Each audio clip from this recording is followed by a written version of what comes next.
Hello, welcome to Tuesday Talks. This is actually our 15th week, our 15th guest, and I'm very pleased to introduce to you Bing Farrar. Hi, Bing. Hi. Very nice to have you as a guest on Tuesday Talks, and we're so excited that this program has been going online for this long, and we've just so enjoyed being able to chat with so many different people who have touched either our community or the life of the Great Lakes Chamber Orchestra. So thank you again for tuning in. And Bing, thank you for being here and being my guest today. Bing is an original. There you go. How about that, Bing? Bob Pattingale and Bing were together when the orchestra started, and in fact, even before the orchestra started. Bing, I think you told me that you moved back up here in 1995, and very shortly after that, met Bob Pattingale, and the two of them, along with several other musicians, began performing in the area. But before we talk a little bit more about that, why don't you take us back a ways, Bing? And I know that you received your music degree from Eastman School of Music? Yes. Okay, and I'll have to go back before that though. You keep calling me Bing, which is good. I like that because my real name is Mervyn. And when you have a name like Mervyn, you grasp for anything. And so when did you get the nickname Bing? I'll get into it now. When I was in the 6th grade, Bing Crosby made a recording of Irish Lullaby. And so I thought, my mother played a nice piano, so at the school function, I was supposed to sing this song. And right leading up to it, my mother would come out in the porch and say, Mervyn, do you know the song now? Yeah, Mom, no problem. Okay, but I'm not going to help you if you can't sing it. So the night of the performance came, and I got up in front of all those people, and down Mom played the introduction on the piano, and I went, couldn't think of anything to say. And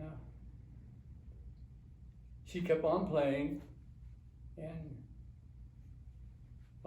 Tura-lura-lura, Tura-lura. That's all I could think of. So by that time, the audience was just roaring with laughter. And my neighbor, bless his heart, he was there, and he realized that I was embarrassed by that time. So he stood up and said, California, you can keep your Bing Crosby because we have our own Bing here in North Lawrence, Ohio. And it's stuck ever since then. That is a great story. That is a great story. And when you have a name like Mervyn, they could swear at me, and I'd say thank you.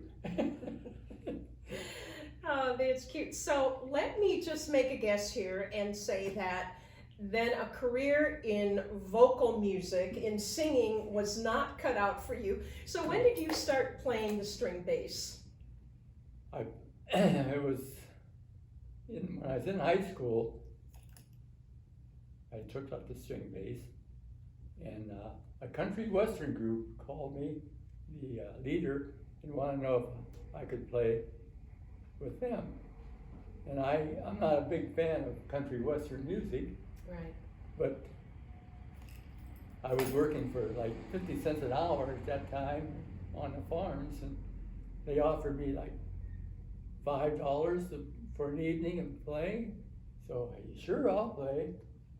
And I did that for a while, and I couldn't take it very long.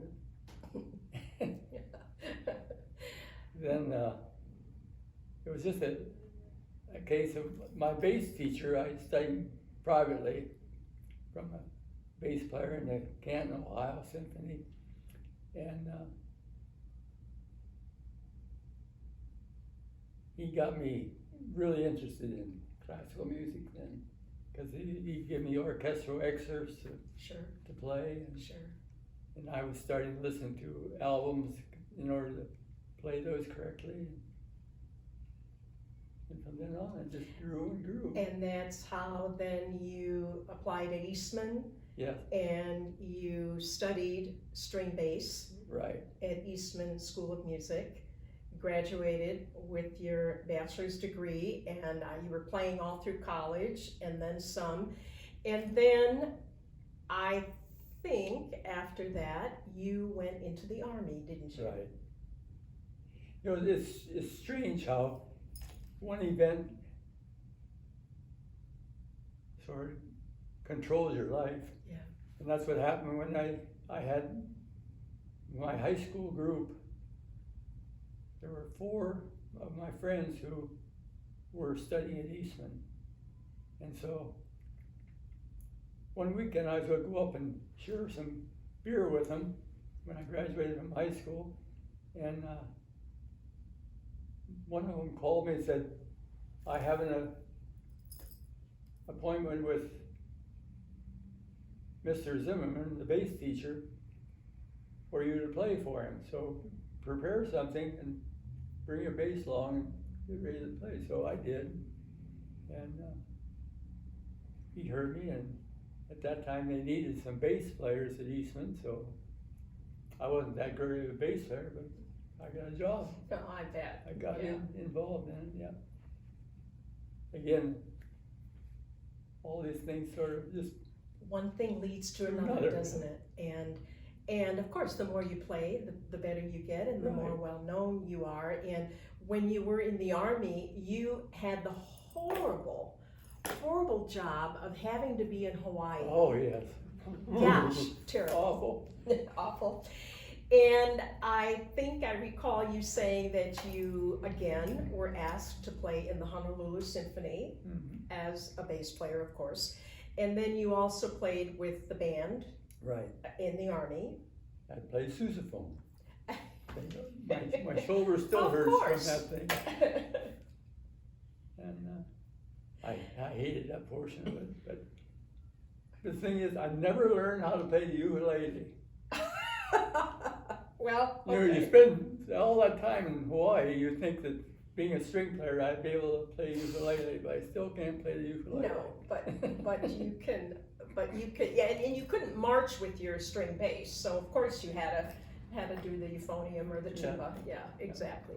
So once you finished that terrible assignment in Hawaii, you relocated in Ohio, in Columbus, Ohio. Right, I graduated, after the Army, I went back to Eastman. Okay. And they had changed the curriculum a little bit, and I had to spend a semester, a quarter in summer quarters to get my degree. But I went back and finished up. Then I had this job in Columbus, playing with the symphony, and also I had a string program in one of the suburbs of Columbus called Upper Arlington. And I had it from the 4th grade up through high school, which was great. Because I'd see these youngsters come in that tall, and 8 years later they were young men and women.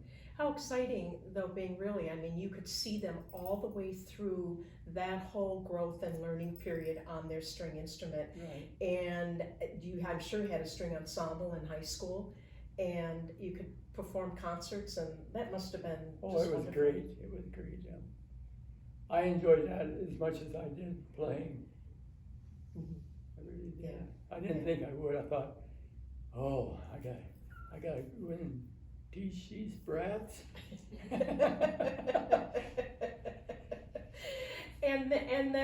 And it's so rewarding, though, because out of all those students that you touched through all those years, I'm sure there were more than a handful that made music and performance, string performance, a career. I know a couple of them, yes. Yeah. And that's just so rewarding, very exciting.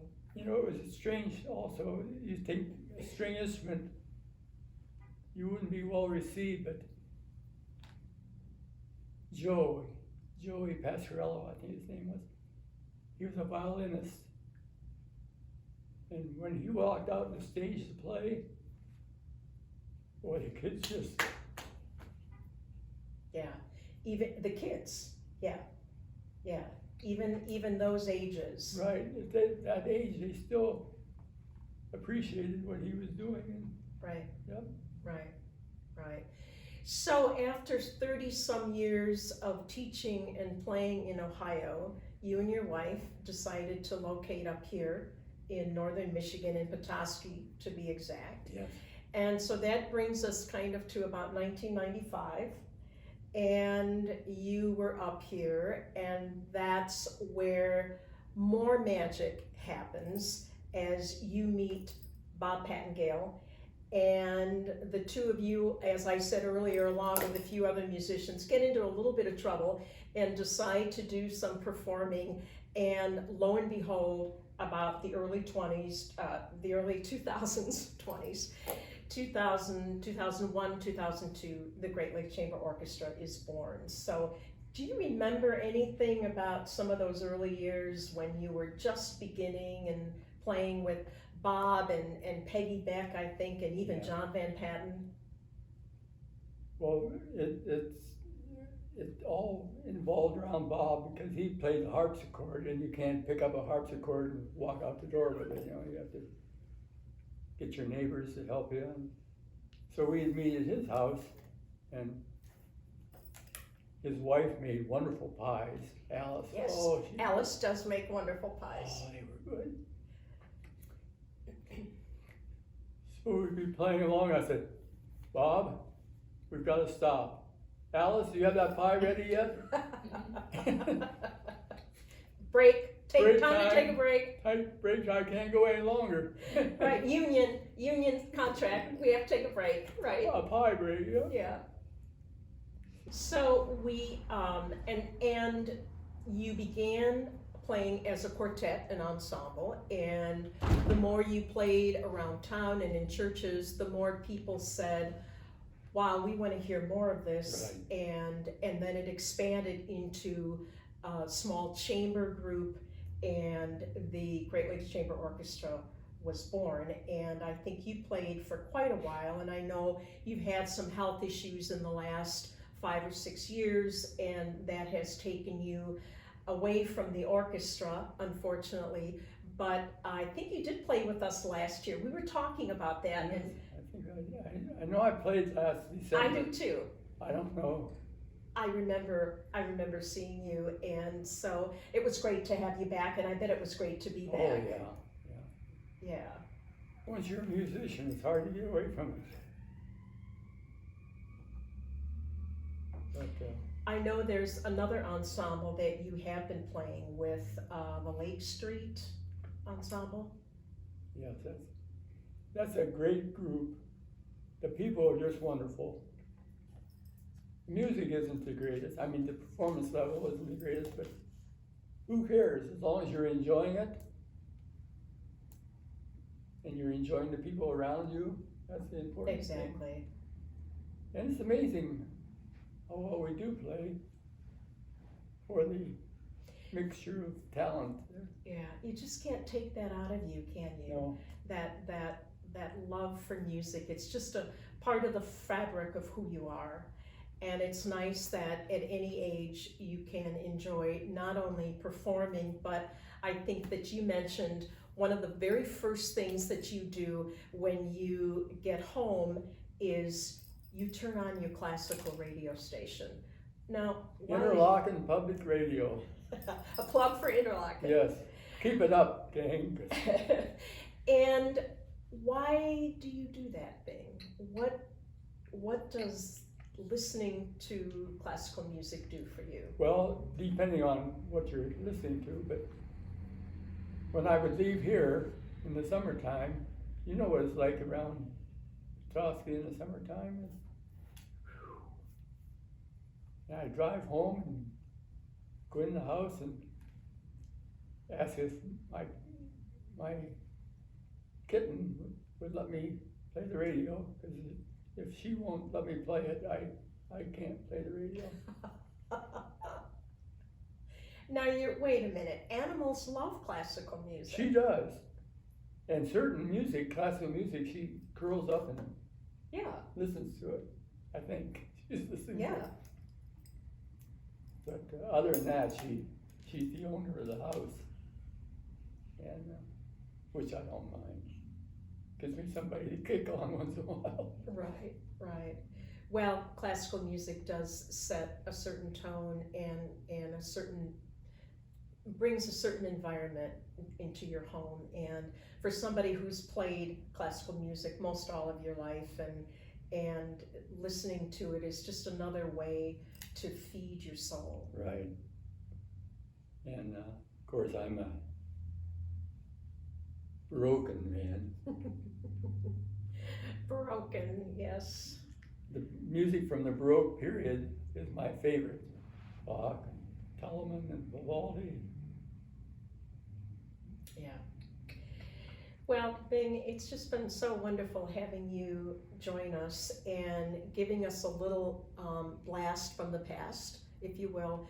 And we've already had a wonderful conversation with Bob Pattengale early on in the Tuesday Talk series. And he is a great guy. He is a great guy.